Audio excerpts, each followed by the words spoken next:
85 বছরের মোহাম্মদ ইউনূস বাংলাদেশের chief adviser.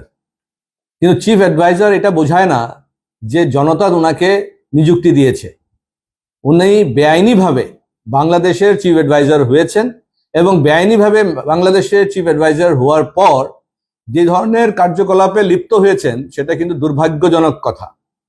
Mohammad Yunus মহাশয়, আপনি বুঝতে লাগবে একটা কথা, যে বাংলাদেশের জন্ম ইস্ট পাকিস্তান থেকে এবং ইস্ট পাকিস্তানের জন্ম ভারতবর্ষের থেকে।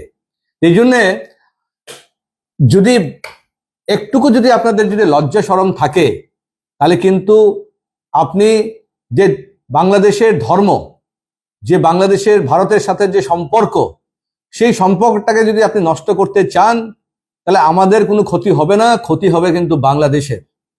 কারণ বাংলাদেশের এই 26 কোটি জনসাধারণ, সেই 26 কোটি জনসাধারণকে আমরা ট্যাকেল করতে বেশি সময় লাগবে না। ইন্ডিয়ান আর্মি কাফি।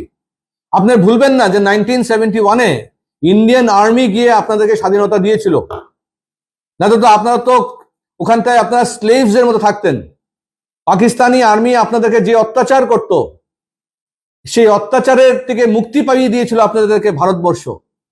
কিন্তু তারপরে আজকে আপনি একজন illegal chief adviser of Bangladesh, আপনি ইন্ডিয়ার বিপক্ষে আপনি গিয়ে চায়নার সাথে হাত মিলাচ্ছেন, আপনি চায়নাকে এসে আপনার জায়গায় স্থান দিচ্ছেন। আমরা যদি বাংলাদেশকে যদি আমরা 3 বিঘা জমিনটা যদি এখন আবার ফিরিয়ে নেই, আপনাদেরকে খুঁজে পাওয়া যাবে না। আমরা যদি তেস্তা নদীর জল বন্ধ করে দেই, বা যত আমাদের জল আছে, আমাদের ব্রহ্মপুত্র নদীর জল আছে, আমাদের গঙ্গার জল আছে, আমরা যদি বন্ধ করে দেই, বাংলাদেশ শুকিয়ে মরে যাবে। আর আপনি ধমকি দিচ্ছেন কি, যে ভারতবর্ষের চিকেন নেক, সেই চিকেন নেককে আপনারা বন্ধ করে দিলে নর্থ ইস্টকে খণ্ডিত হয়ে যাবে ভারতবর্ষ থেকে। এই স্বপ্ন আপনি দেখবেন না।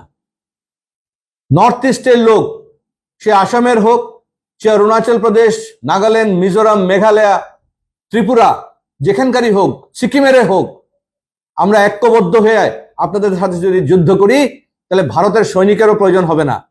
এই জন্য ইউনূস মহাশয়, আপনি যত তাড়াতাড়ি পারেন আগে আপনি গদি ছাড়েন। বাংলাদেশ একটা ডেমোক্রেটিক কান্ট্রি, গণতান্ত্রিক দেশ, এবং গণতন্ত্র ওখানে ফিরিয়ে দেন। 85 বছরের ইউনূস মহাশয়, আপনি আল্লাহর নাম জপেন, আল্লাহর নাম জপে নিজের মুক্তির চিন্তা করেন।